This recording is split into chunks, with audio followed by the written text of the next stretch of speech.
Então, meus irmãos, como foi dito, hoje é o sexto estudo da série Mistério de Deus, uma série que retrata como a obra de Deus pode ser executada no homem, né? Como Deus pode habitar no homem e executar suas obras.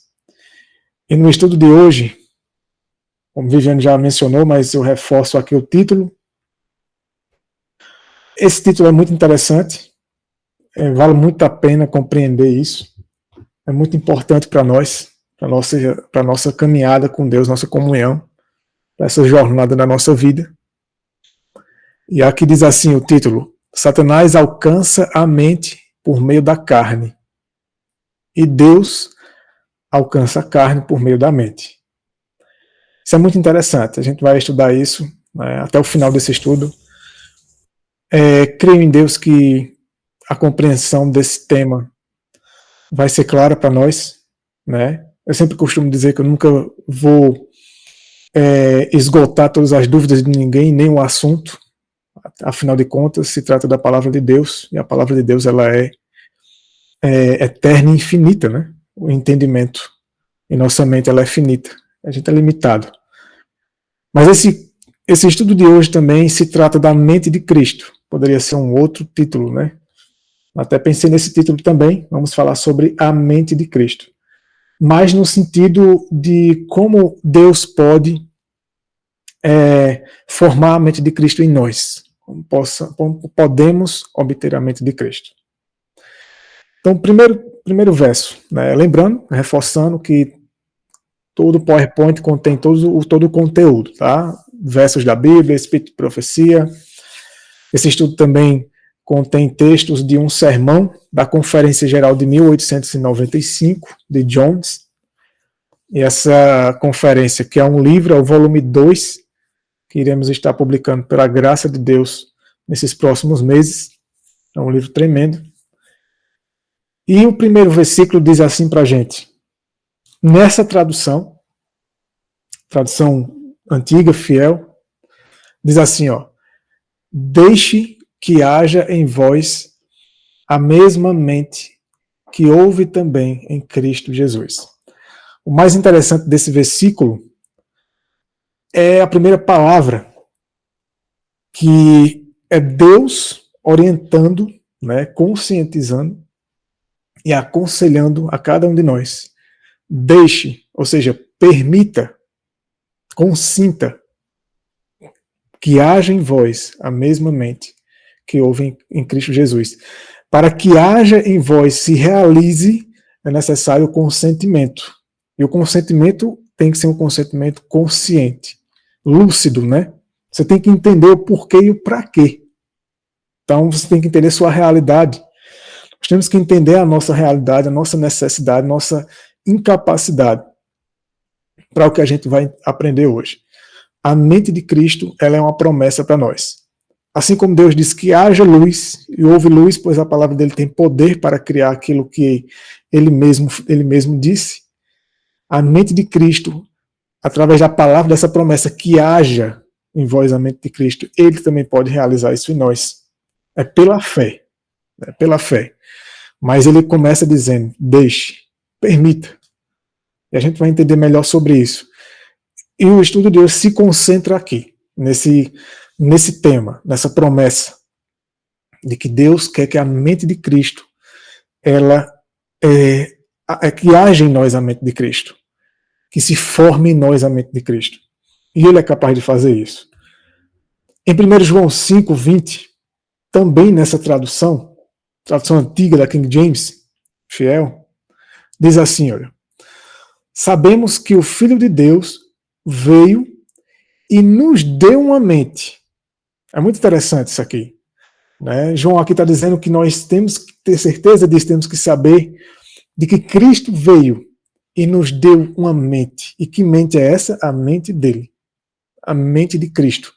Ela nos foi dada pela graça, é aceita pela fé, recebida pela fé, pela confiança e através do consentimento. Através do consentimento. Mas a promessa é certa e ele está nos garantindo, ele nos deu uma mente. A mente dele. Em Gálatas 4,19 diz o seguinte: meus filhinhos, por quem de novo sinto dores de parto, até que Cristo seja formado em vós. Esse é o desejo de Deus, é a obra dele, é o que ele deseja que ocorra em cada um dos seus filhos. Essa é a obra principal dele. Que Cristo seja formado em vós. Que a mente de Cristo seja formada em nós. A palavra formado aqui, no grego, a palavra morfo, literalmente significa isso aqui, ó. Acredito que vocês devem estar vendo aí na tela, espero eu que estejam. Olha o que significa. Quando Paulo disse assim, até que Cristo seja formado em vós, o que ele quis dizer, a palavra que ele usou foi essa daqui, que significa até que uma mente e uma vida em completa harmonia com a mente e a vida de Cristo sejam formadas em você. Que tremendo, né? Esse é o desejo de Deus, essa é a promessa dele, e ele quer que isso ocorra, mas ele precisa que a gente entenda isso, que a gente necessita disso, que a gente permita que isso ocorra, uma mente e uma vida em completa harmonia com a mente e a vida de Cristo. Isso só pode ocorrer se for a mente do próprio Cristo. Então isso é tremendo. Em 1 Coríntios 2,16, Deus deixa bem claro para a gente, e que é certo, mas nós temos a mente de Cristo. A grande questão é entender isso. Como assim? Nós temos. Está à nossa disposição, né? É acessível a cada um de nós, é pela fé e é através do próprio Deus. E nesse estudo a gente vai entender melhor esses versos, como eles podem se realizar na vida humana. E se isso vai ser uma experiência na minha vida pessoal, é entre eu e Deus, é entre você e Deus.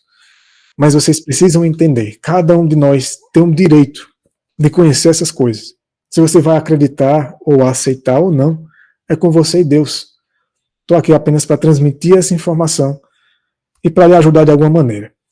Então veja só.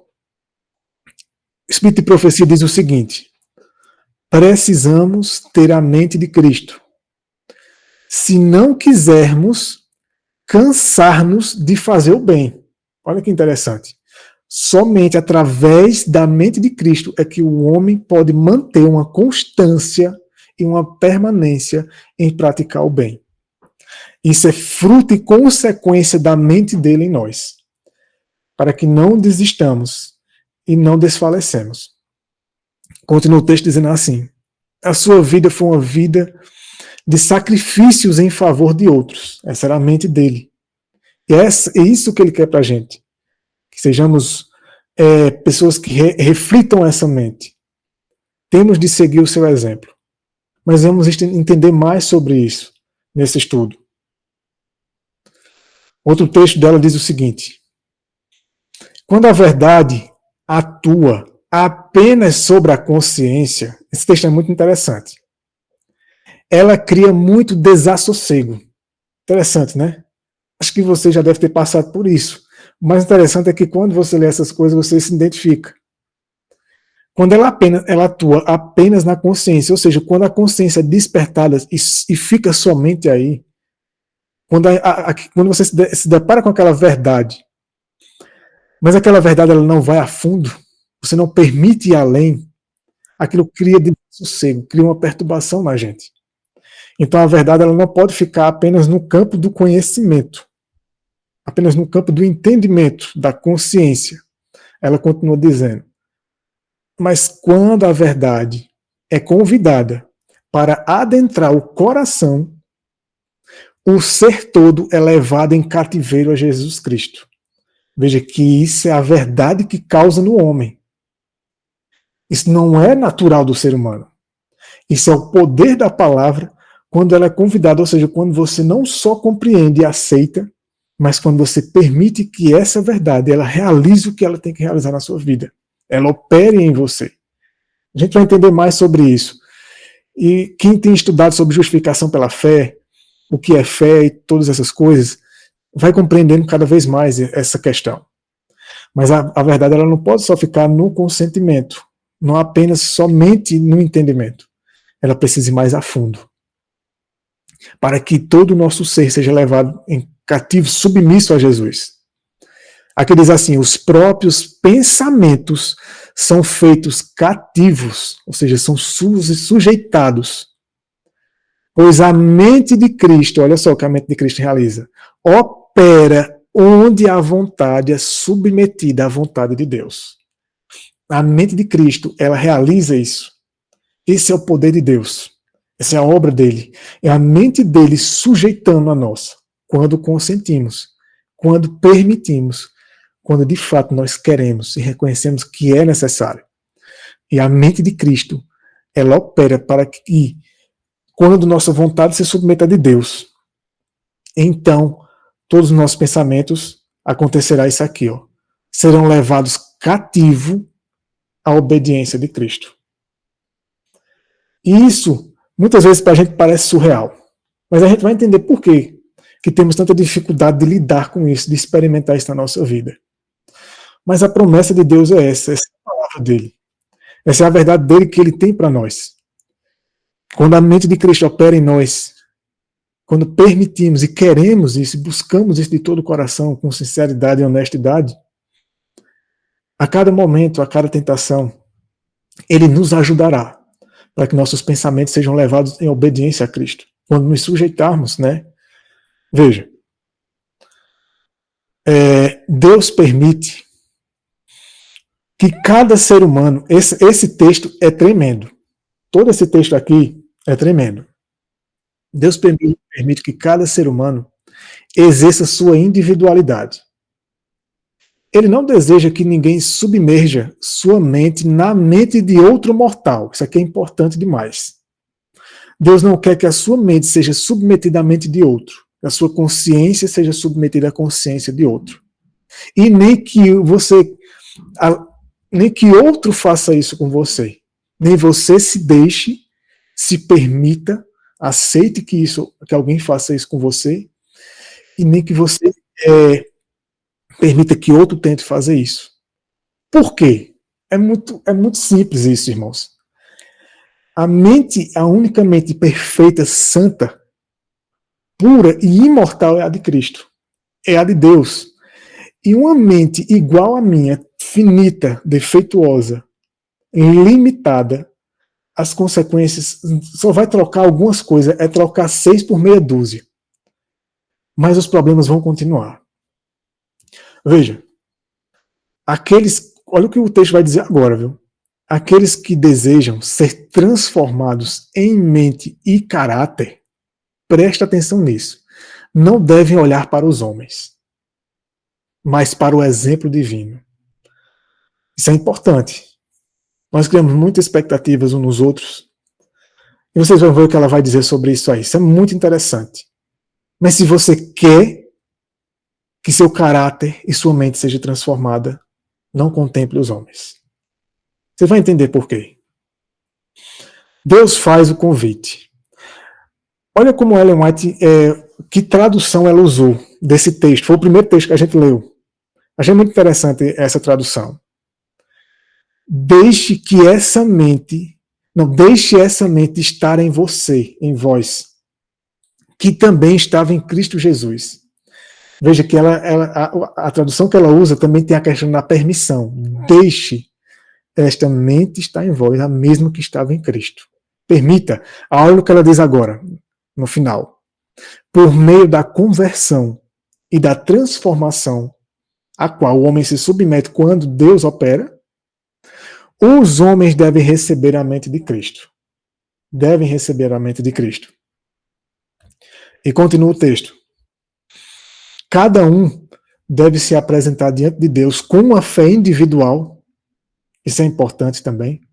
Uma fé individual. Ou seja, a sua fé é você e Deus e a palavra. Você não pode ser uma cópia. Você não pode copiar a fé de outro. Outro não pode lhe transmitir a fé. Por mais que você tente. Olha o que ela diz aqui. Ó, uma experiência individual. A sua experiência com Cristo é única. Por mais que haja alguma semelhança entre nós, de algumas experiências parecidas, mas não vai ser a mesma coisa. Não é a mesma mente, os mesmos sentimentos. E só Cristo conhece todos os seus pensamentos e sentimentos. E sua experiência tem que ser única, individual com ele. Você não deve ser uma cópia, um robô que copiou outro indivíduo. Ela diz um papagaio, né? Como ela disse, que só faz repetir. Mas tem que ser a sua experiência com Deus, com Cristo individual. Olha só, continua dizendo assim, sabendo por si mesmo que Cristo é formado em seu interior. Aquilo que a gente leu no começo, né? Sabendo por si mesmo. É você que tem que ter essa experiência. Isso não é uma questão de sentimento, mas isso é uma questão de experiência com Deus. E Ele pode realizar, e Ele quer realizar. Mas você não deve estar observando a vida do outro e dizendo, eu quero ter essa experiência. E aí você não alcança aquela experiência e se frustra. E aí, às vezes você tem inveja, porque você quer que sua vida seja igual àquele outro. Deus, Ele quer uma vida que seja pautada na mente dele, pois os pensamentos de Deus são maiores e mais altos do que os nossos, e do que o de qualquer ser humano. Por isso que Ele quer essa experiência com Ele. E claro que você vai compartilhar seu testemunho de vida, não só falando, mas as pessoas vão observar, e isso vai incentivar, influenciar as pessoas, mas para quê? Para que você encaminhe elas para Cristo, para que elas tenham uma experiência individual com Ele e com a palavra dele. Aí continua dizendo assim, ó, sabendo por si mesmo que Cristo é formado em seu interior a esperança da glória. Para nós, agora prestem bem atenção nisso aqui. Gravem esse texto na memória de vocês. Inclusive, só abrindo um parênteses, se vocês quiserem esse PowerPoint, depois vocês falam aí no chat que eu coloco lá no grupo de divulgação. E caso alguém não esteja lá, é só entrar em contato com a gente que eu passo. Aí você pega esse texto aí, copia ele, salva ele em algum canto e leia ele várias vezes. E sempre lembre-se dele. Esse é o recado de Deus para nós. Para nós, imitar o exemplo de qualquer homem, aí agora você vai entender o porquê que ele disse para a gente não ficar contemplando o homem. Você vai entender. Compare o homem com Deus. Imitar o exemplo de qualquer homem, mesmo aquele que podemos considerar quase perfeito em caráter, seria depositar nossa confiança em um ser humano defeituoso, incapaz de transmitir um J ou um tio de perfeição. Essa é a realidade. E porque temos tido tantas dificuldades de viver, de experimentar essas mensagens que temos aprendido, porque ainda estamos contemplando, criando expectativa no homem, querendo extrair alguma coisa do homem, ou ter aquela mesma experiência, quando Deus quer uma experiência única sua com Deus.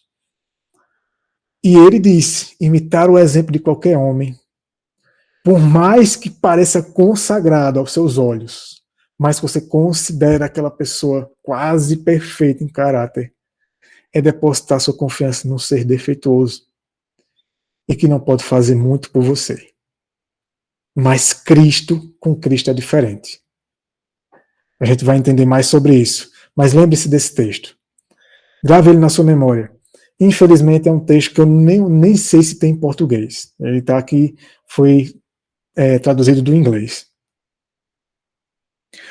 Diz assim, ainda nesse texto, isso é um artigo, né, da Science of the Times, e esse texto é incrível. Continua ainda dizendo assim, ó, a ética inculcada pelo Evangelho não reconhece outro padrão senão a perfeição da mente de Deus. O Evangelho não reconhece e nem aceita qualquer um outro padrão, somente o da mente de Deus. E aí o ser humano se assusta.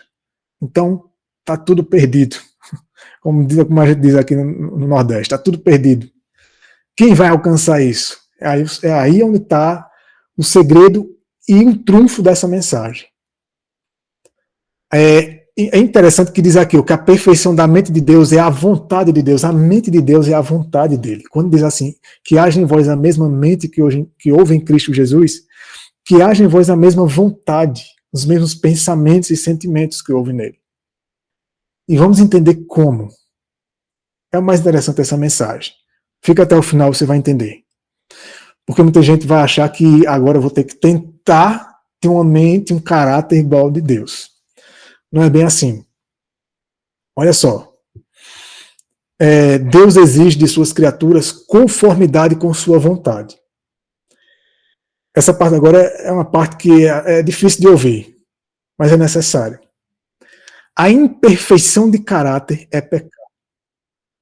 E o pecado é a transgressão da lei. Então, qualquer defeito de caráter, ele é pecado. A gente pensa, mas nosso caráter, ele é defeituoso. E aí vem aquela questão. O que fazer, então? O que foi que a gente leu no começo? Que haja em vós a mente de quem? De Cristo. Pergunto a vocês, a mente de Cristo tem defeito?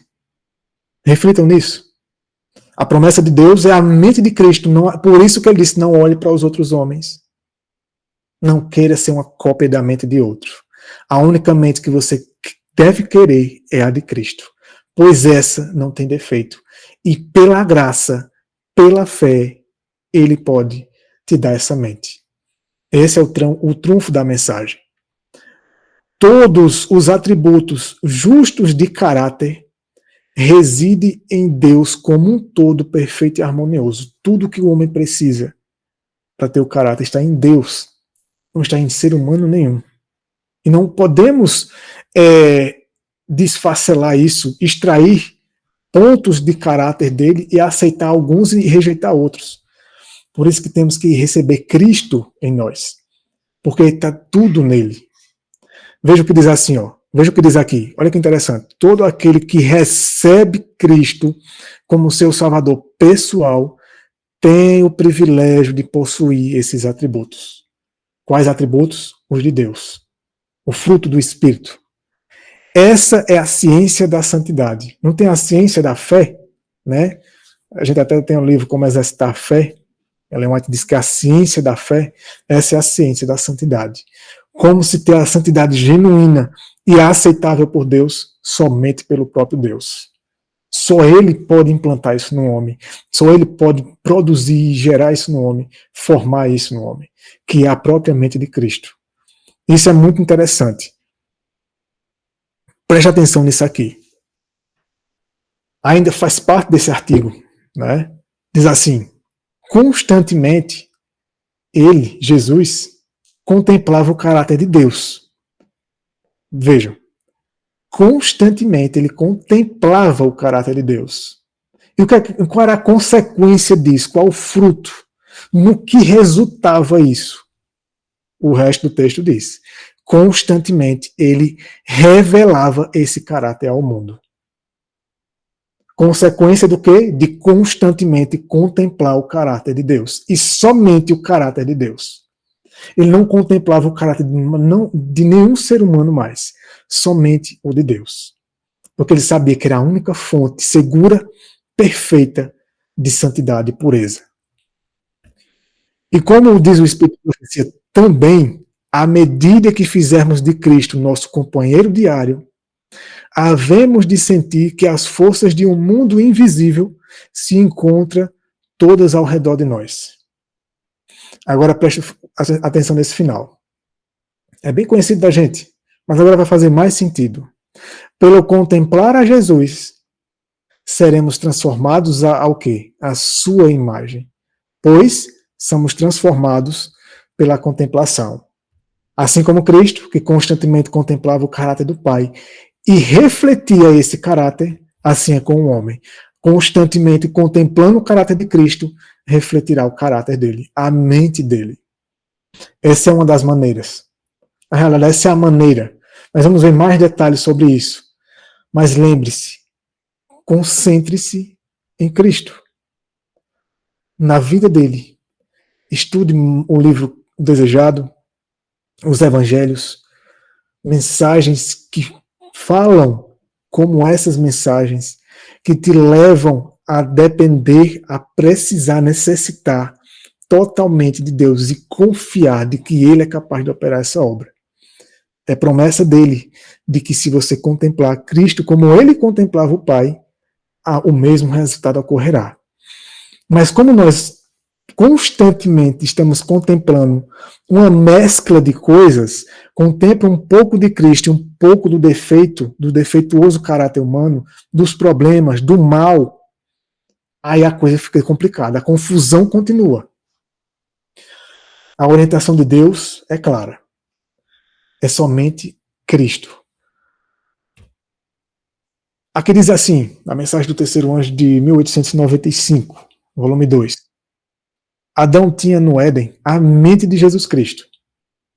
Ele tinha a mente divina. O divino e o humano estavam unidos na ausência de pecado.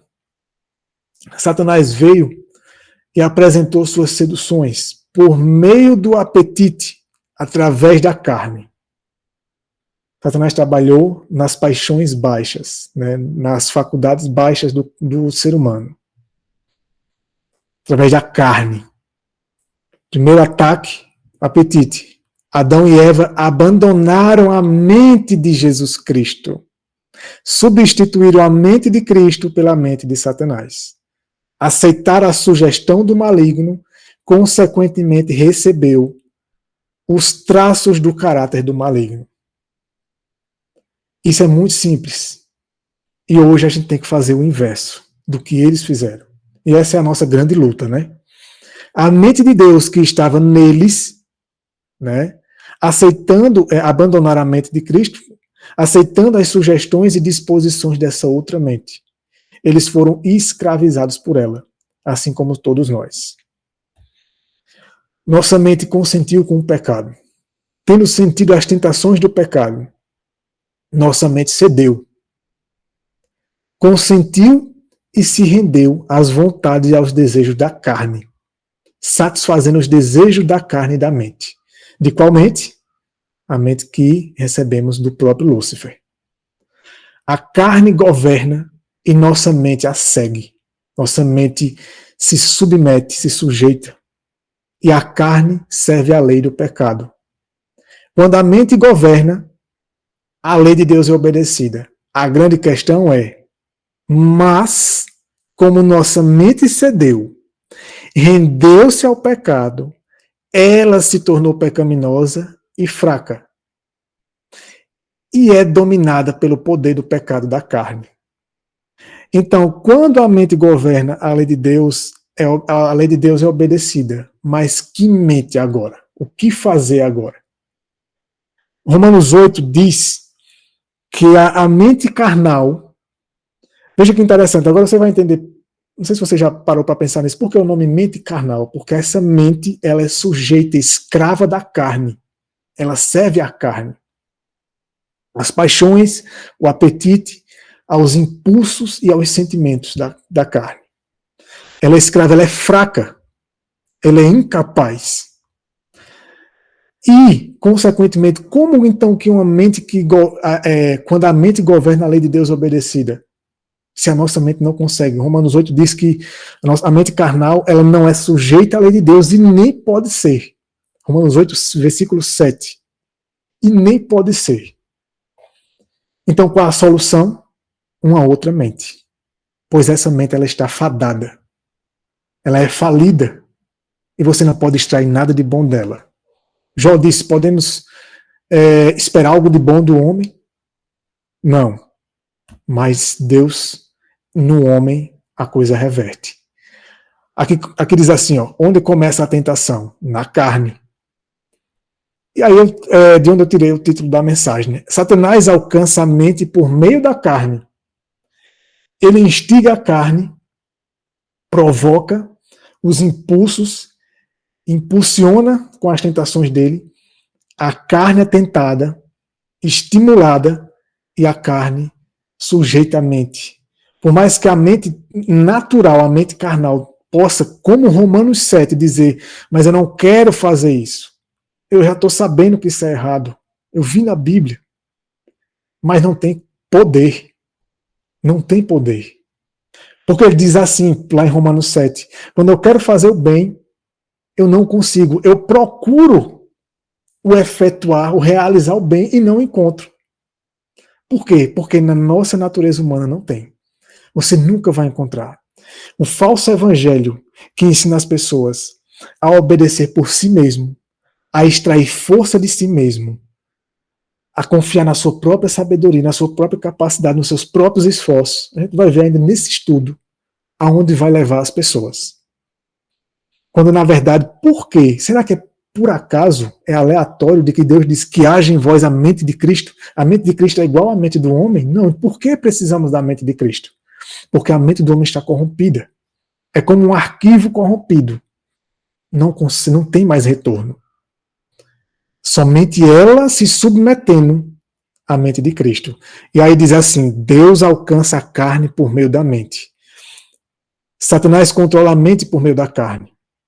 Por esse meio, por meio da concupiscência da carne, da concupiscência dos olhos e da soberba da vida, por meio da ambição mundana e do desejo de respeito e honra por parte dos homens, Satanás nos arrasta.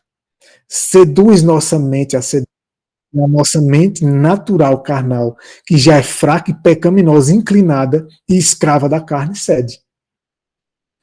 Nossa mente responde e nós acalentamos esse desejo. E aí a ruína continua.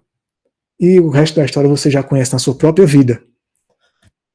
Assim, o poder de suas tentações, das de Satanás, toma conta de nós. E ficamos imaginando como se livrar disso. Então pecamos. Mas até que tenhamos acariciado esse desejo de nossa carne, não há pecado. Há tentação, mas não pecado. Como diz em Tiago 1, que diz assim, cada um é tentado.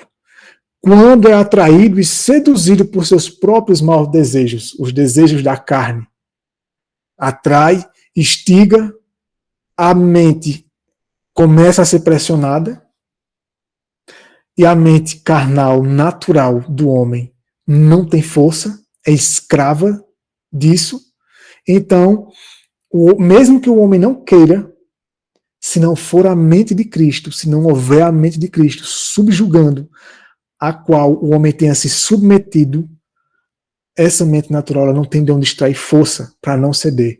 E, consequentemente, quando o seu mau desejo é concebido, então produz o pecado. E o pecado, uma vez consumado, gera morte. É um processo. Então você veja que antes, enquanto somente há tentação, ainda não há o pecado. Mas se não houver a mente de Cristo no homem, se não houver Cristo no homem, se Deus não estiver atuando, se o homem não estiver se sujeitando a Deus, a mente dele, e aceitando que somente a mente de Cristo opere, a consequência é natural de cair no pecado. Você pode ver então que o campo de batalha no qual a vitória é conquistada está na fronteira entre a carne e a mente. A luta ocorre na esfera do pensamento. Quero dizer, a batalha contra a carne ocorre e também a vitória no campo do pensamento. Nós tínhamos a mente carnal. O Satanás se rendeu à carne. O que foi que escravizou a mente de Eva? Ela viu que a árvore era boa para comer. Mas não era boa para isso, de jeito nenhum. Interessante. O apetite, as concupiscências e os desejos da carne a enganaram. Ela foi atraída, se deixou e teve contato com o maligno, e aquilo ali trouxe uma confusão na mente dela. Ele implantou na mente dela um desejo que não existia, uma necessidade que não existia, que não precisava. E a carne, então, passou a governar a mente. As faculdades inferiores passaram a governar as faculdades superiores. Ela pegou da árvore e comeu. O apetite dominou, escravizou a mente. Essa é a mente carnal.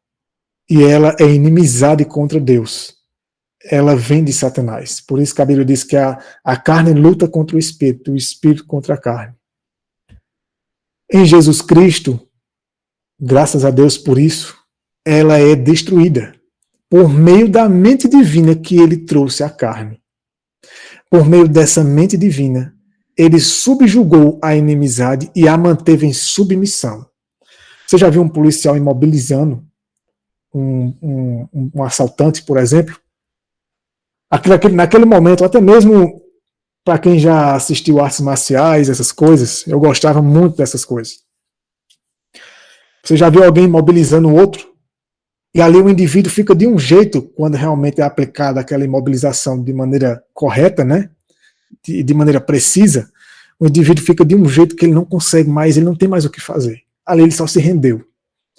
Então é mais ou menos isso que a mente de Deus opera na carne do homem, na mente do homem, para que essa mente carnal não ceda para a tentação. É isso que ele quer operar.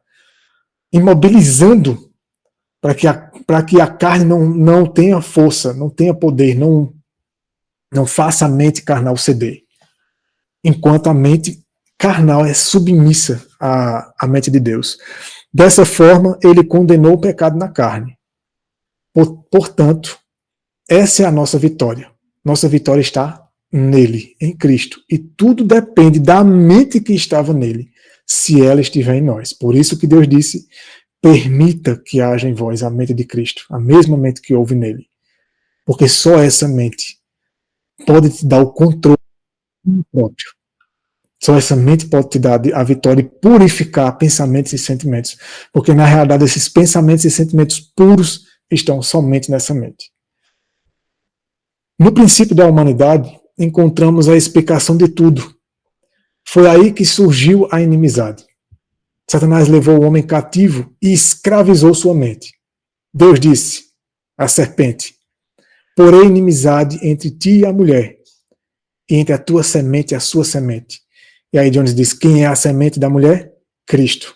A promessa é que a inimizade que Deus colocaria, ela veio por meio de Cristo. A mente dele é inimiga da mente do inimigo. A mente natural, ela é amiga da mente de Satanás. Infelizmente, é uma triste realidade.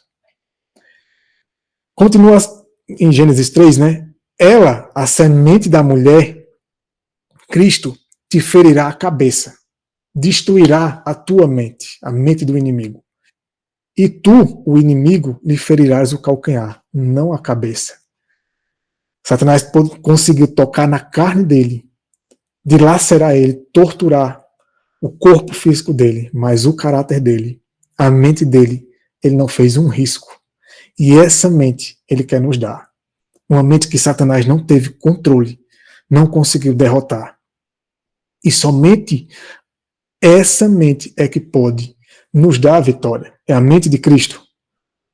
E essa é através dessa mente que Deus consegue controlar a nossa carne.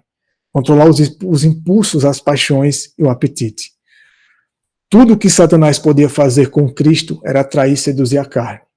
Colocar tentações diante da carne. Ele não conseguiu afetar a mente de Cristo. Por outro lado, Cristo alcança a mente de Satanás, onde a inimizade reside e habita, e destrói esse objeto maligno. Tudo é explicado no relato de Gênesis. A bênção do que foi dito acima é que Satanás só pode tentar influenciar a carne. Ele pode tentar despertar as concupiscências da carne, mas existe a mente de Cristo que diz, não, devo submeter-me à lei de Deus. E o corpo da carne deve sujeitar-se a ela. Essa é a mente de Cristo agindo em nós. Assim como agia nele. Era a mente do próprio Pai nele. O eu dele estava submisso ao eu do Pai, para que esse exemplo fosse dado ao ser humano. Só é assim que vocês vão conseguir a vitória. Só é assim que vocês vão ser libertos da escravidão da carne de Satanás. É necessário que a mente dele esteja atuando em vocês, operando em vocês, subjugando a mente de vocês e, consequentemente, sujeitando a carne também. Portanto, Jones diz assim, ó, permita que haja em vós a mesma mente que houve também em Cristo Jesus. Essa mente vence o pecado na carne pecaminosa. Por sua promessa, nos tornamos participantes da natureza divina. Isso faz parte da natureza divina, né? A divindade e a humanidade são novamente unidas quando a mente divina de Jesus Cristo, por meio de sua fé divina, habita na carne humana. Isso é pela fé. Isso não pode ser experimentado de maneira emocional, através de sentimentos. Mas isso é uma experiência com Deus. Uma vida de comunhão, de consagração e entrega. Mas a gente vai ver mais. Não vou falar muito sobre isso porque a gente vai ler sobre isso, como é que isso pode acontecer. Deixe que isso aconteça em você e regozije-se com isso. Regozije-se para sempre, pois essa é a promessa de Deus para nós. Portanto, você vê que a mente que temos é a mente carnal, a mente escrava da carne, a mente submissa que cede à carne. É a carne que a controla. E através de quem ela veio até nós? De Satanás. Consequentemente, pertence ainda a ele.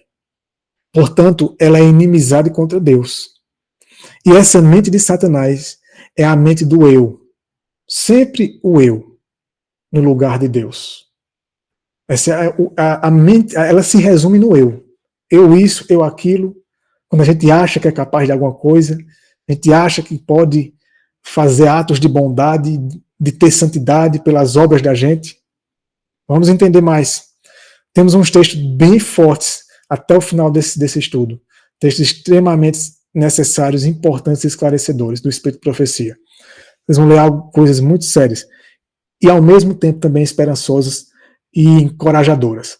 Cristo veio para nos trazer uma mente diferente dessa.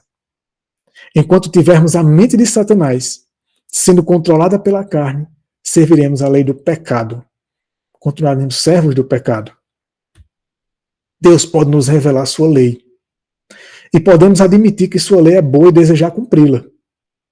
Fazendo resoluções nesse sentido. Fazendo promessas e até mesmo acordos. Aí ele cita em Romanos 7, né? Mas vejo nos meus membros, na minha carne, outra lei que se opõe à lei da minha mente. Ou seja, contra o desejo da minha mente, que se deleita na lei de Deus. A mente carnal, até certo ponto, e essa foi a liberdade que Deus não permitiu que Satanás tirasse do homem, a liberdade de consciência de escolha, ela pode realmente entender, até certa medida, o que é certo e o que é errado. E querer fazer o que é certo, mas não tem o poder. Não tem a capacidade nela mesma. E aí diz aqui, ó, e me leva cativo à lei do pecado que está nos meus membros, miserável homem que sou. Quando sou eu, né? Enquanto é o eu da pessoa, é simplesmente uma miséria de vida. Mas Cristo vem e nos traz outra mente, a mente espiritual. Ele nos dá essa mente. Ele nos dá, meus irmãos, pela graça. Só temos que querer e buscar com sinceridade e honestidade. Mas vamos entender mais sobre isso. Ele nos dá uma mente. Temos então sua mente por meio de seu Santo Espírito, do Espírito Santo. É então com a mente do Espírito que Cristo nos deu, que servimos a lei de Deus. Somente através da mente de Cristo. Que o Espírito Santo traz a nós. Que ele forma em nós. É que a obediência à lei de Deus pode se realizar de maneira aceitável a Deus. Sem egoísmo, sem intenções egoístas, pecaminosas, sem motivações erradas. Porque podemos até praticar as boas obras aos nossos olhos e aos olhos do mundo. Mas muitas delas são praticadas com motivações erradas, intenções erradas. Né? Graças ao Senhor. Agora vamos ler uns textos bem necessários e bem importantes. Irmãos, que textos são esses? Esses textos são tremendos. Se não ficar claro, eu aconselho a você reassistir quando a gente colocar no YouTube. Ou então ler quando a gente passar esse PDF, esse PowerPoint. Preste atenção nisso aí. A gente já leu isso e passa despercebido. Porque esse assunto, ele foi sendo ofuscado e omitido. E agora Deus está trazendo com poder esse assunto de volta. Deus está se colocando de volta no lugar que só pertence a Ele e nos ajudando a permitir que isso ocorra em nós, enquanto ainda há tempo. Preste atenção nesses textos que a gente vai ver. São uma série de textos agora. Nosso coração é ímpio. Preste atenção agora na parte amarela. E não o podemos transformar. Você entendeu? Você acha que você pode transformar seu coração? Você acha que o ser humano, em sua capacidade, dos mais esforços possíveis que possa ser feito, vai conseguir tornar seu coração santo e puro? Vai conseguir desenvolver pensamentos e sentimentos estritamente alinhados e harmonizados com os pensamentos e sentimentos de Deus, em sua própria natureza, com a sua própria mente natural carnal, é frustração certa. Não podemos transformar. Preste atenção nisso aqui. Irmãos, olha que coisa interessante.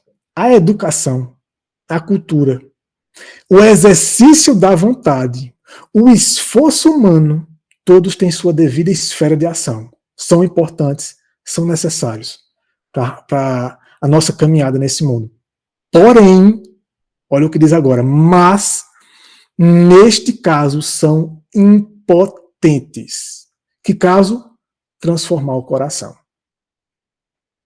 São impotentes. Esse é o conselho de Deus.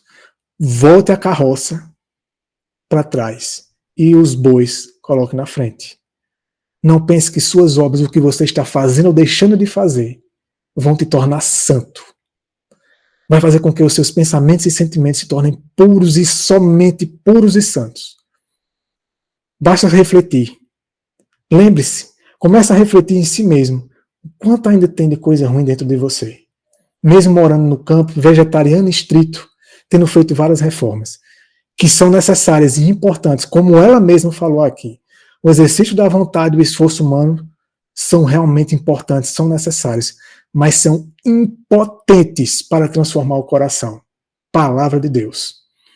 Poderão, olha só, poderão levar a um procedimento exteriormente correto, aparência de santidade, de piedade, mas sem poder. Mas não podem mudar o coração. Cristo veio para esse mundo. E ele veio e disse assim para o povo: o reino de Deus está dentro de vocês. E eu vim para solucionar esse problema. Cristo poderia ter feito revoluções na sociedade, ter se envolvido com a política e ter tido uma grande influência e ter mudado muita coisa nas corrupções que havia no tempo dele. Mas essas coisas, a disciplina exterior apenas não resolve. Não é suficiente. É necessário, primeiro, que ele transforme o coração, que ele submeta a mente humana à mente dele. Para que, então, as obras que sejam realizadas de obediência sejam genuínas e venham deles e não da mente humana e não da carne. Continua dizendo assim, ó, são incapazes, todas essas coisas, são incapazes de purificar as fontes da vida. Somente quem pode purificar? Jesus Cristo certa vez disse assim: vós já estáis limpos pela palavra que eu vos disse. É o poder dele, o poder da palavra, da mente dele, da capacidade de operação somente dele. As obras elas têm que vir mais de Deus. De Deus no homem que se submete e que aceita, que entende que de si mesmo só virão obras de egoísmo. É preciso um poder, olha que interessante isso aqui. É preciso um poder que opere interiormente. Uma nova vida que procede do alto, não dos esforços, sabedoria, capacidade e experiência humana. Não dos métodos humanos, mas de Deus. Antes que os homens possam substituir o pecado pela santidade. E o que é isso? Olha o que ela diz agora. Esse poder é Cristo. Por que vocês acham que Satanás quer tirar tanto Cristo da nossa vista? Fazendo com que a gente olhe para os homens e para as realizações dos homens, deixe os nossos olhos brilhar e a gente vai deixando Cristo cada vez mais como um personagem, como se fosse um ajudante. A gente só busca ele para algumas coisas, quando a gente precisa dele para o principal, que é a fidelidade, a condição para a vida eterna, para ter acesso à árvore da vida, a obediência aos mandamentos de Deus. E isso somente Cristo pode operar no homem. Quando o homem permite e se submete a essa obra. Esse poder é Cristo. Sua graça unicamente é que pode avivar as amortecidas faculdades da alma e atraí-la a Deus e à santidade. É a graça dele. Perdemos essas coisas de vista. E Deus está trazendo de volta. Aqueles que realmente confiarem nisso, se apoderarem disso, e perseverarem nesse caminho, e se aprofundarem nisso, Deus realizará grandes obras. Jesus Cristo disse que ele realizará obras maiores do que a que eu fiz, porque será ele realizando e não vocês. Aqui diz assim, ó, Romanos 12, 2, não vos conformeis com este mundo, não se conforme com as suas obras, com a sua experiência, mas transformai-vos pela renovação da vossa mente. É uma transformação e renovação, é uma nova mente. É a mente de Deus, a mente de Cristo, os pensamentos e sentimentos dele expressos na palavra dele. Quando nos submetemos e permitimos que essa mente opere em nós o querer e o realizar dele, pela fé. Se alguém está em Cristo, é uma nova criação. Essa é até uma tradução interessante que ele usa aqui. Uma nova criação. Ou, como diz outras traduções, uma nova criatura. Não o velho homem melhorado. O próprio Jesus Cristo, certa vez, disse assim, não se põe vinho novo em odre velho. Logo, você precisa de uma mente nova para receber esse vinho. Para receber Cristo e a própria mente dele. E é somente através dessa mente que o homem, então, se torna um vinho novo. Portanto, aliás, um odre novo. Portanto, não se trata da velha mente modificada. Ellen White até fala isso, né? A conversão não é um melhoramento da nossa natureza, do nosso caráter, não. É uma transformação para que Deus possa atuar ali. Mas de uma mente criada de novo. Criada por quem? Por Deus. Ele pode, aí é com você e Deus. Se você acredita que ele pode, ele vai fazer. Se você não acredita que ele pode, Deus não pode fazer muito por você. Mas ele diz pra gente que pode. É a mente de Cristo que o Espírito de Deus nos traz, nos dá, como algo totalmente novo, que ele cria em nós.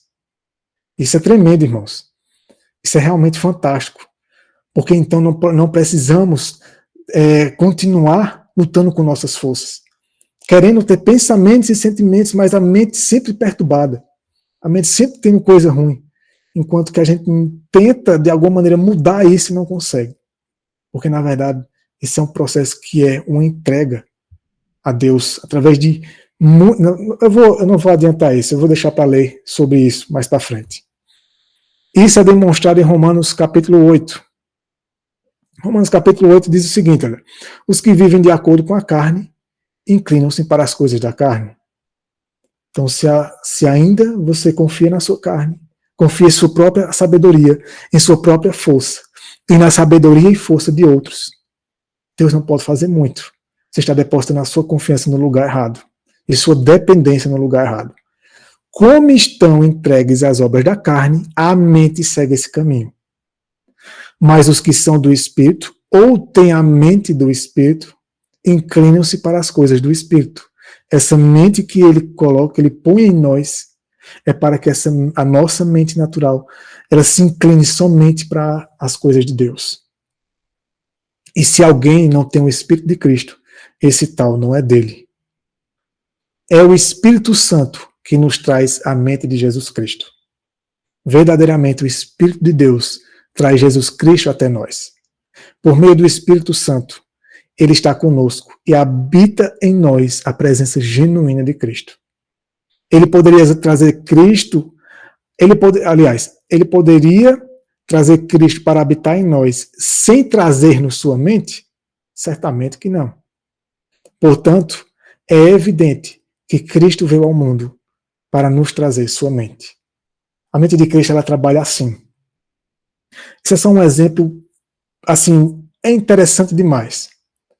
E é uma coisa assim tão surreal para a gente, que faz com que a gente realmente tenha que ter fé somente em Deus. E somente Ele é quem pode fazer isso em nós. A mente de Cristo, ela funciona assim.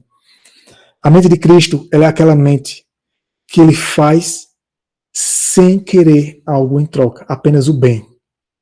A mente de Cristo, como Ele, uma certa vez, Ele curou 10 leprosos. Somente um voltou para agradecer. Ellen White disse que durante as orações de Cristo na madrugada, Deus mostrava tudo o que ele iria realizar naquele dia. Toda a obra dele naquele dia.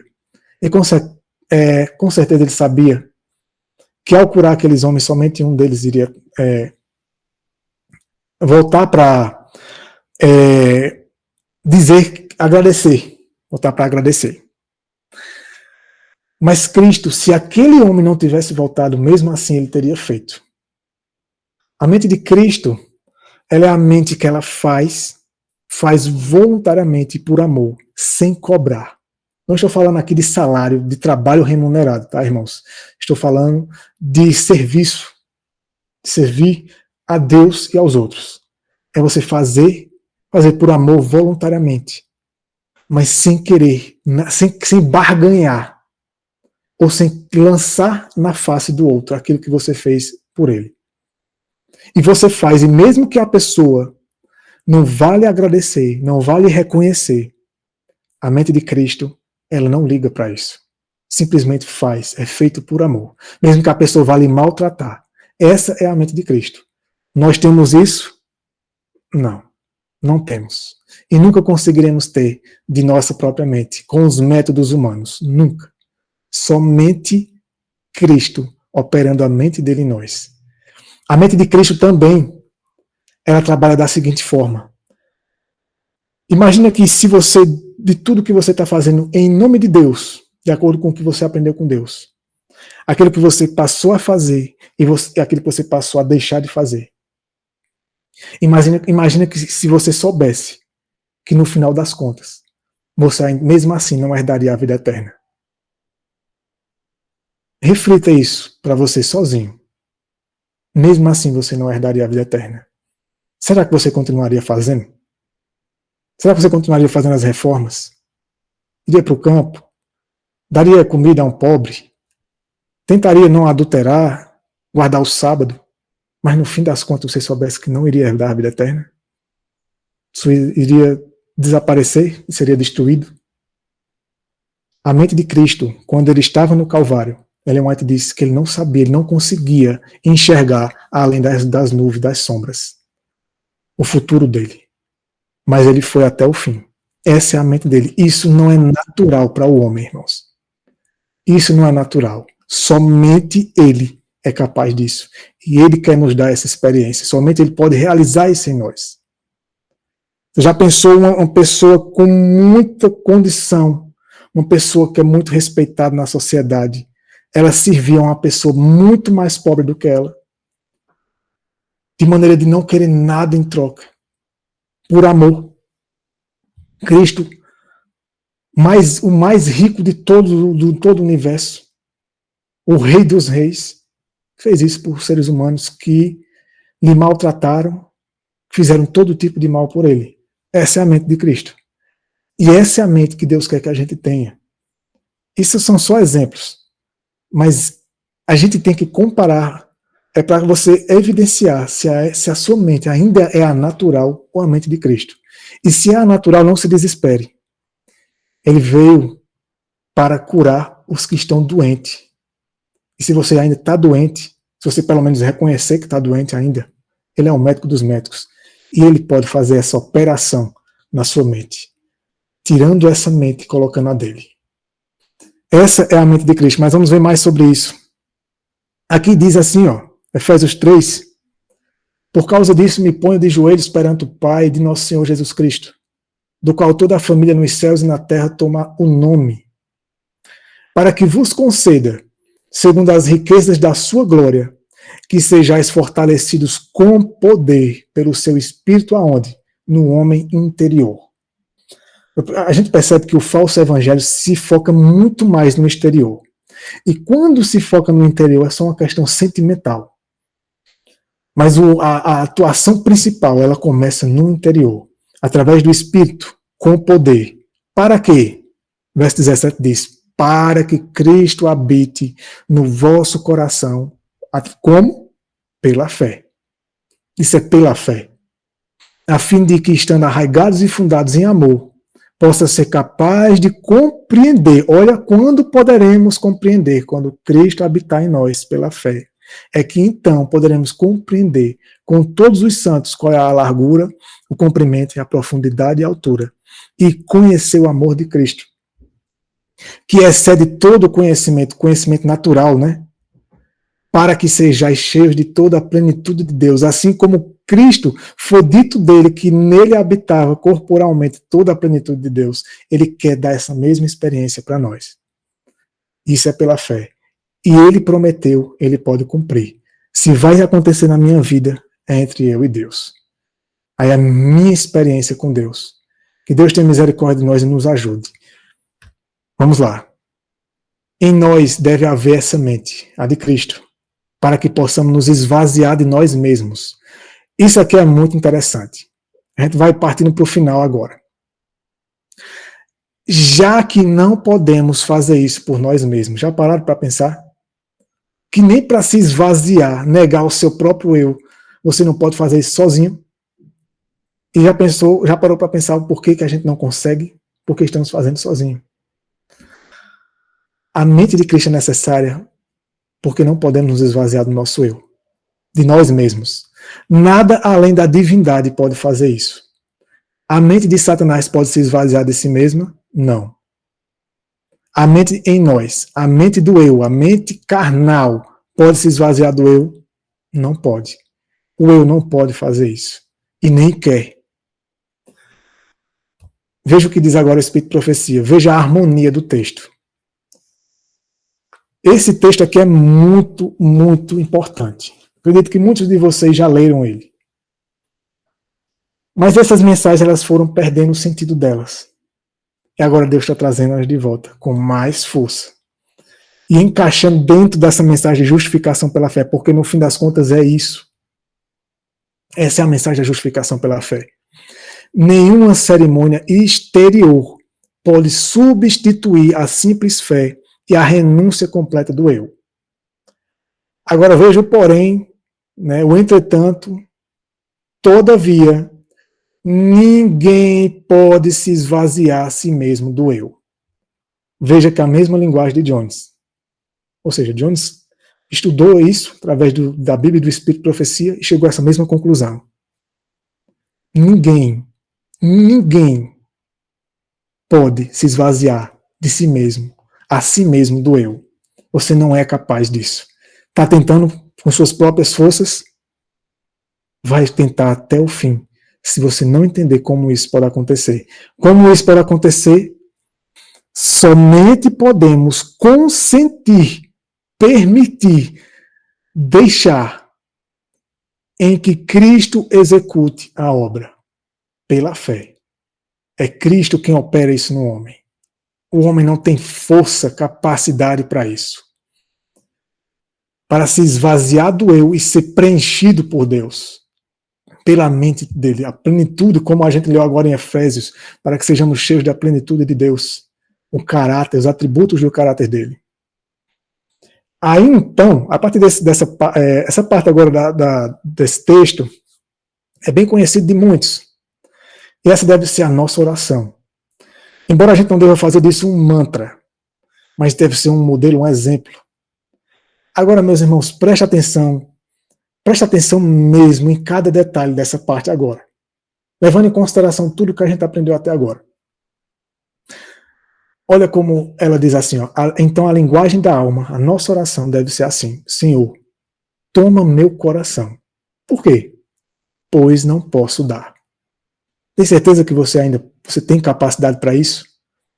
Você vai continuar cobrando das pessoas que elas sejam isso, que elas façam isso, que elas deixem de fazer aquilo, enquanto nem você mesmo consegue, e nunca irá conseguir enquanto continuar sendo eu fazendo, enquanto continuar se apoiando na carne e não deixar que Cristo opere isso.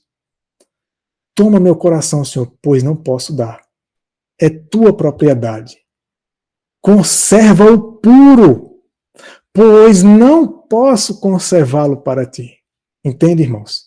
Nós temos que querer, temos que realmente perseverar em permitir que ele opere essa obra em nós, em se render a tal ponto e clamar a ele noite e dia para que ele opere isso em nós e consentir com essa obra, pela fé.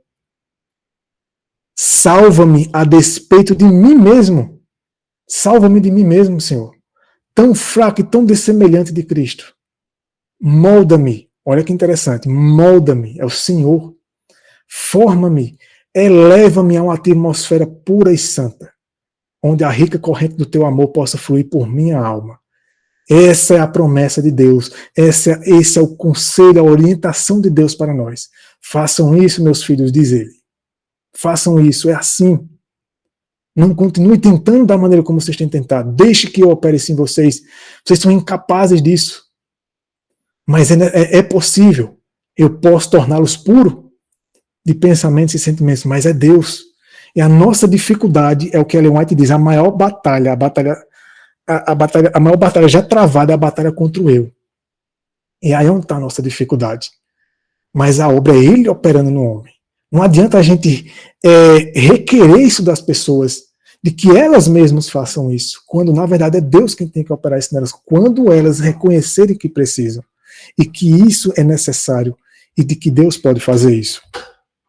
E aqui diz assim, olha, não é só no princípio da vida cristã, não é só no princípio, irmãos, não é só no princípio da vida cristã, que esta entrega do próprio eu deve ser feita. Deve ser renovada a cada passo dado em direção do céu. A cada momento. É clamar a Deus. É buscar se concentrar nele, nas obras dele e na palavra, principalmente na palavra dele. É difícil, irmãos. Para a gente é. Mas a gente precisa se habituar a isso. Não é à toa que Deus deu as reformas para facilitar essa obra. Mas mesmo aqueles que estão buscando ser estritos nas reformas, eles parecem que pararam no tempo, porque não entenderam isso. Olha agora o que ela vai dizer. Se você acredita no Espírito de Profecia. Todas, irmãos, todas as nossas boas obras dependem de um poder que não está em nós. Isso é a mensagem de 1888. Essa é a mensagem de justificação pela fé. Depende de um poder que não está em nós. Portanto, deve haver um contínuo almejar do coração após Deus. Nós devemos nos habituar a querer isso, a buscar isso. Uma contínua, fervorosa, contrita confissão de pecado e humilhação da alma perante Ele. Não devemos nos cansar de ter essa busca, de ter essa comunhão. E olha só podemos caminhar com segurança por uma constante negação do próprio eu e confiança em Cristo. E essa negação do próprio eu, no começo do texto ela disse que é Ele quem tem que fazer, Ele tem que nos ajudar a fazer isso. É a nossa vontade, tem que ser isso. O nosso querer, o nosso reconhecimento de que precisamos disso, mas também reconhecer que não somos capazes. E Ele é quem tem que operar isso em nós quando a gente nos submeter a essa obra. Irmãos, presta atenção nisso aqui.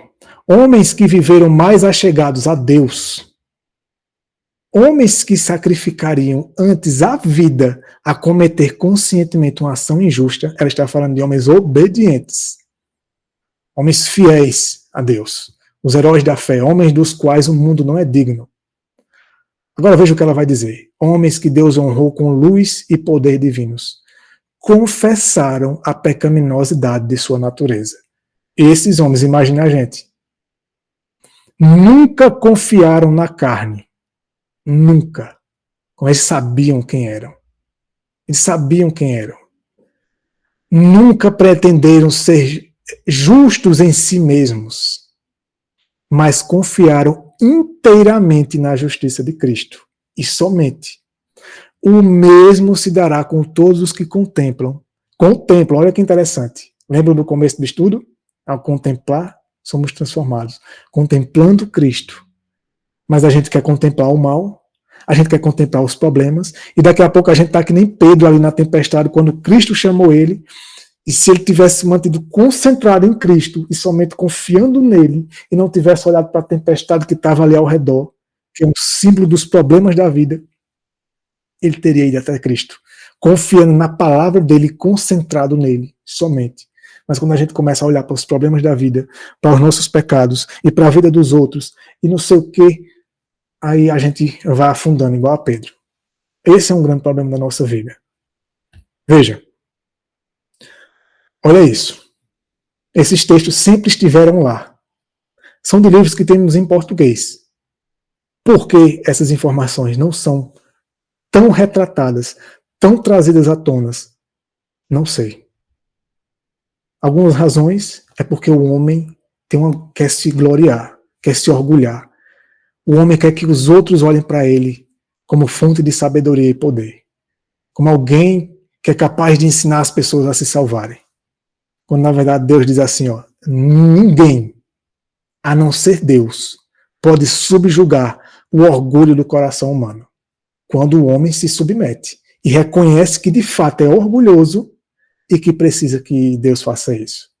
E clama diante de Deus, Senhor, me ajuda. Subjuga esse orgulho em mim, porque eu sou muito orgulhoso. Ajuda-me e Deus operará essa obra pela fé. Através do estudo constante da palavra dele e de comunhão e oração. Não nos podemos salvar a nós mesmos. Não nos podemos regenerar. Nas cortes celestiais, isso aqui é muito interessante, nas cortes celestiais não se entoará o cântico a mim, que me amei a mim mesmo, e me lavei, me purifiquei, eu consegui me purificar. Se não fosse a minha experiência, se não fosse as minhas horas, meu esforço, a mim mesmo, e me redimir.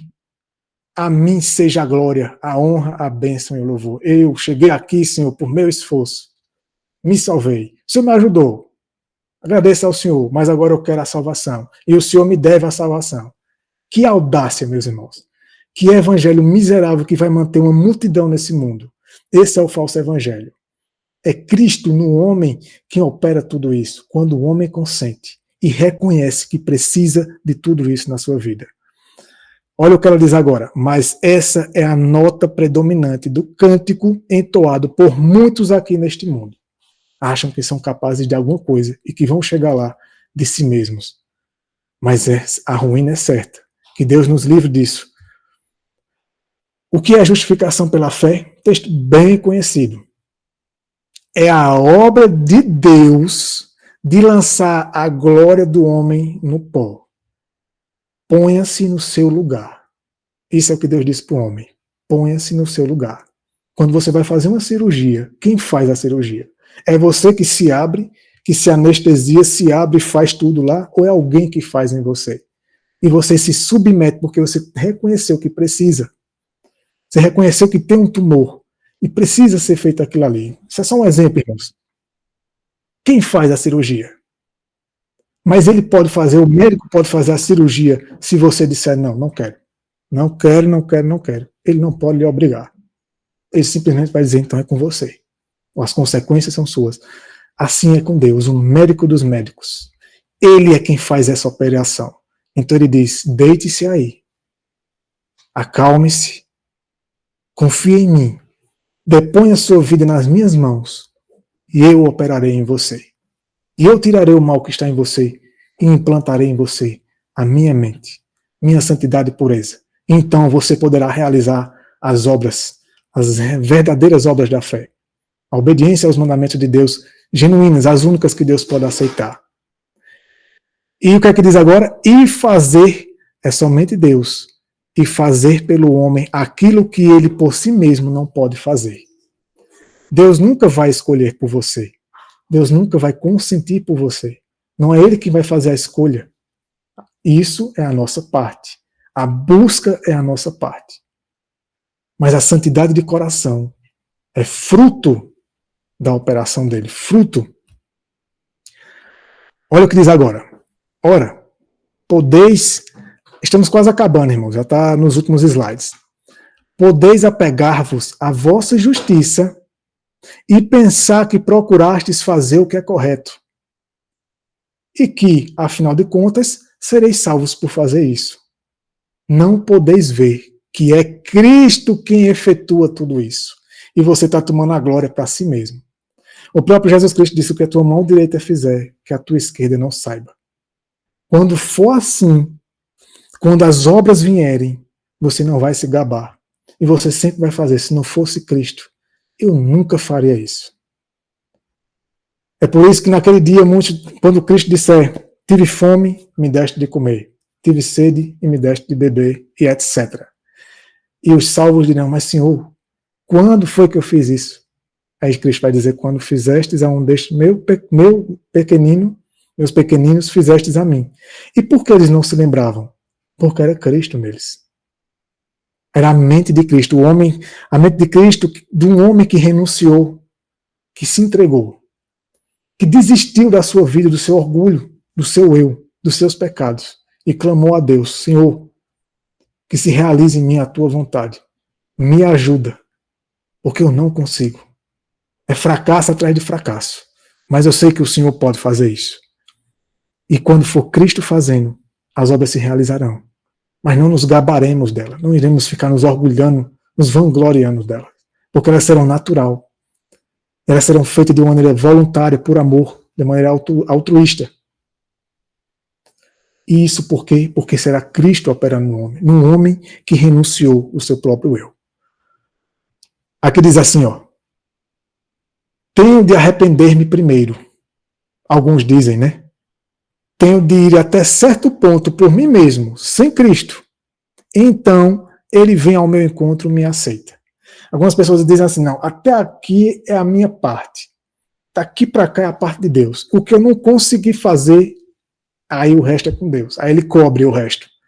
Esse é o falso evangelho. Quando o verdadeiro evangelho é que tudo, a própria Bíblia, João Batista mesmo disse, todas as boas dádivas vêm do Pai das luzes. Tudo que o homem tem, ele recebe de Deus. Tudo que somos, vem de Deus. Então, para chegar até aqui, também foi Deus. A pessoa acha que foi ela, o esforço dela. Aí ela diz, daqui para frente eu não consigo mais, agora é com Deus. Não. Cada respiro, cada pensamento. Próximo texto. Não podeis ter um pensamento sem Cristo. As únicas coisas que você pode ter sem Cristo é só ruindade, só maldade. Aí é a gente mesmo. Mas de bondade, de santidade, de pureza, todos vêm dele. Então não se vanglorie, não se ache nada, porque tudo vem dele. Tudo vem dele. Não podeis ter uma propensão de ir a ele se Cristo não puser em movimento certas influências e não imprimir seu espírito na mente humana. É obra dele até para nos influenciar a nos arrepender, a nos converter, a ir a ele, a buscar mais ele. São a influência dele no homem, o trabalho, o operar dele no homem. E às vezes o homem quer se achar alguma coisa. Acha que foi dele mesmo tudo. Claro que a decisão é nossa. Ele não vai decidir por nós. Ele respeita o livre-arbítrio. Mas a decisão é de se submeter. E se há alguém sobre a face da terra que tenha alguma inclinação para Deus, isto se dá em virtude das muitas influências que atuam sobre sua mente e seu coração. Glórias a Deus. Único e exclusivamente. Essas influências requerem lealdade a Deus e apreço pela grandiosa obra que Deus realizou por nós. Essa obra dele em nós nos levará à obediência da fé, a obediência aos mandamentos que vem dele, que a mente dele é uma mente perfeita e pura, e somente essa mente em nós é que pode gerar pureza e perfeição e fidelidade genuína. A menos, esse é o penúltimo texto. A menos que a mente de Deus se torne a mente do homem, todo esforço de purificar-se a si mesmo será inútil. Irmãos, eu acho que já foi texto suficiente para a gente compreender isso. Uma coisa, irmãos, Deus não vai te levantar contra a sua própria vontade para levar você no trabalho, para você ir conseguir o seu pão de cada dia, mas tudo é influência dele e seu consentimento. E os esforços humanos, as reformas, todas essas coisas que são importantes, são necessárias. Mas coração puro, pensamentos e sentimentos puros, o próprio salmista disse, cria em mim, ó Deus, um coração puro. é Deus criando no homem. Esse coração puro é a mente de Cristo. É obra de Deus para que o homem nunca se vanglorie, nunca se gabe de algo que tenha feito de bom ou deixado de fazer de ruim. E sempre tenha em mente, isso é Deus em mim. E por isso eu não devo me gabar disso. Olha, continua assim, ó, pois é impossível elevar o homem a não ser pelo conhecimento de Deus, pela palavra dele, que eleva o homem. Os homens podem revestir-se de brilho exterior e serem como os fariseus, a quem Jesus descreve como sepulcros caiados, enfeitados, tinham uma boa aparência, aparência de cristão, mas cheios de corrupção e morte por dentro. Pensamentos e sentimentos ruins. A gente consegue até esconder da maioria das pessoas, mas de Deus não.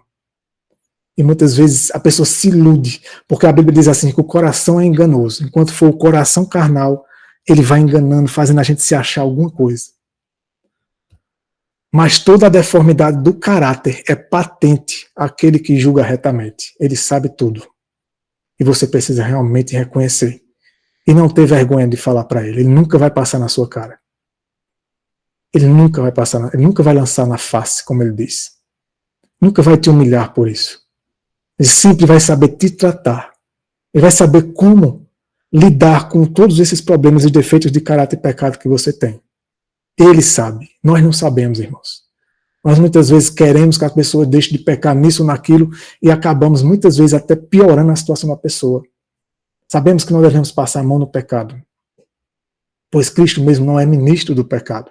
Mas isso é uma obra dele. Devemos encaminhar as pessoas para ele, ensinar a elas, para que elas tenham realmente esperança de haver a libertação total de seus defeitos de caráter, ainda nessa vida, antes que a porta da graça feche. Olha só, e a menos que a verdade se ache plantada no coração, não pode controlar a vida. A verdade ela tem que ser plantada como uma semente e tem que ser cultivada, alimentando-se dela constantemente, estudando, se aprofundando, com Cristo e confiando nele, na mente dele, na sabedoria e discernimento dele, para que essa verdade ela crie o fruto é do Espírito, não o nosso. O limpar o exterior do copo jamais fará limpo o interior. Não adianta somente mudar o exterior. O interior só Deus pode purificar. E essa obra é a mais negligenciada de todas. E é nisso que Satanás vai manter muita gente nesse mundo. A aceitação nominal da verdade serve até certo ponto. E a capacidade de dar uma razão de nossa fé é uma boa realização. Mas, se a verdade não for mais fundo do que isso, a alma jamais se salvará. O coração deve ser purificado de toda contaminação moral. Purificado por quem? Jesus Cristo disse, vós já estáis limpos pela palavra que eu vos tenho dito. É a palavra quem purifica o homem. Mas devemos realmente buscar a Deus a ajuda dele, para que ele opere isso em nós. Eu encerro aqui. Que foi então que venceu o pecado nele, em Cristo, impedindo-o de pecar? Foi o poder de Deus, o Pai que o guardou. Como isso nos afeta? Nisto. Não podemos nos esvaziar de nós mesmos, como a gente já viu até agora. Mas sua mente divina vem a nós, e por meio desse poder divino, podemos nos esvaziar de nosso eu perverso. Então, por meio desse poder divino, a mente de Jesus Cristo, que é a mesma de Deus o Pai, vem a nós e nos guarda do poder da tentação. Essa é a obra de Deus no homem. Essa é a mente de Cristo. Essa é uma obra tremenda e que Deus pode realizar na vida de cada um de nós, quando permitirmos. Não requeira isso somente dos outros. Olhe primeiro para si mesmo.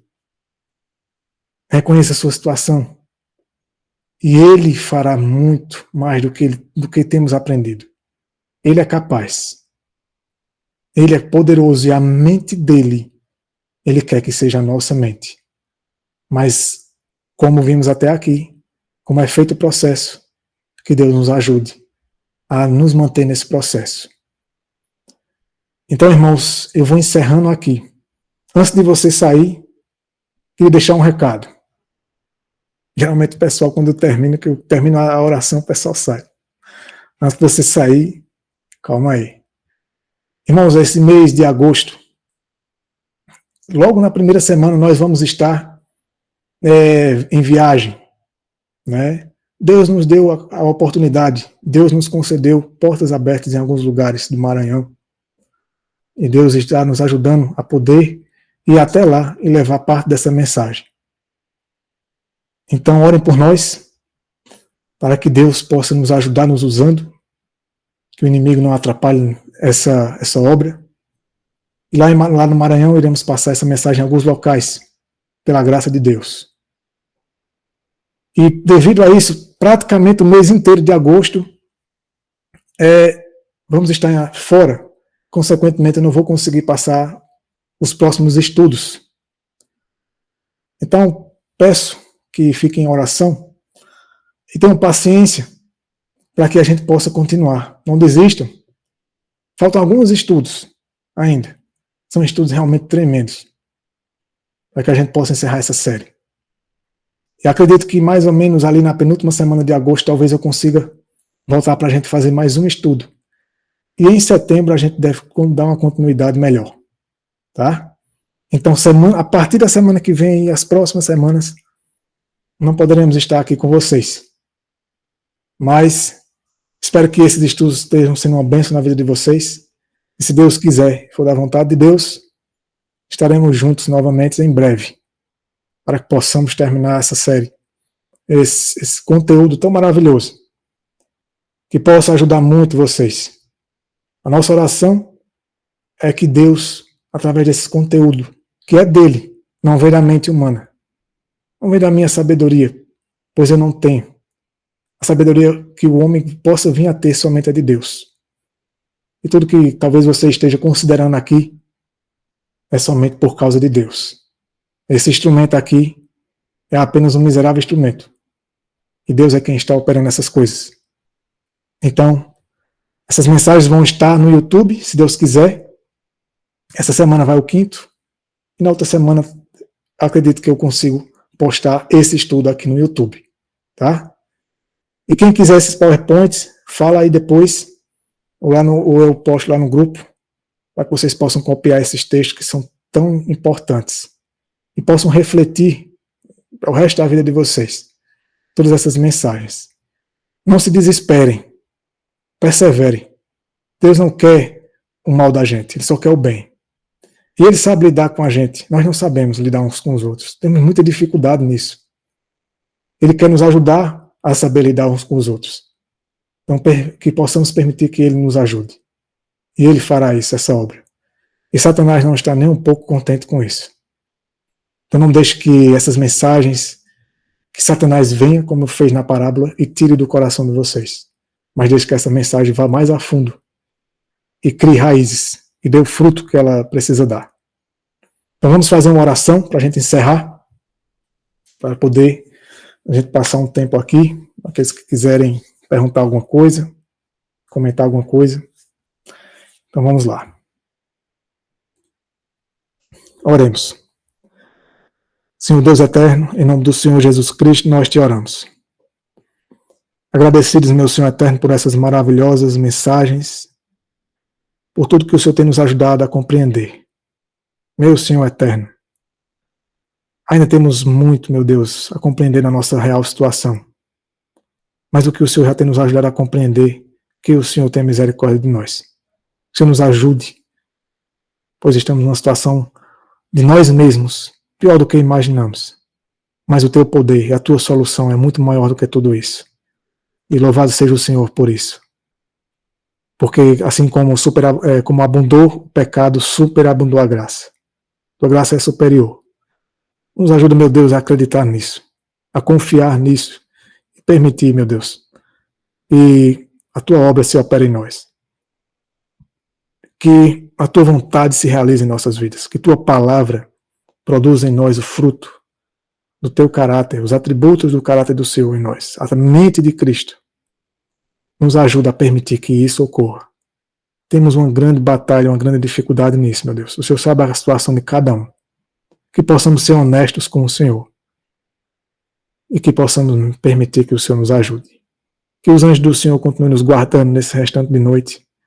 Teu Espírito Santo continue atuando poderosamente sobre nossas vidas durante toda essa semana.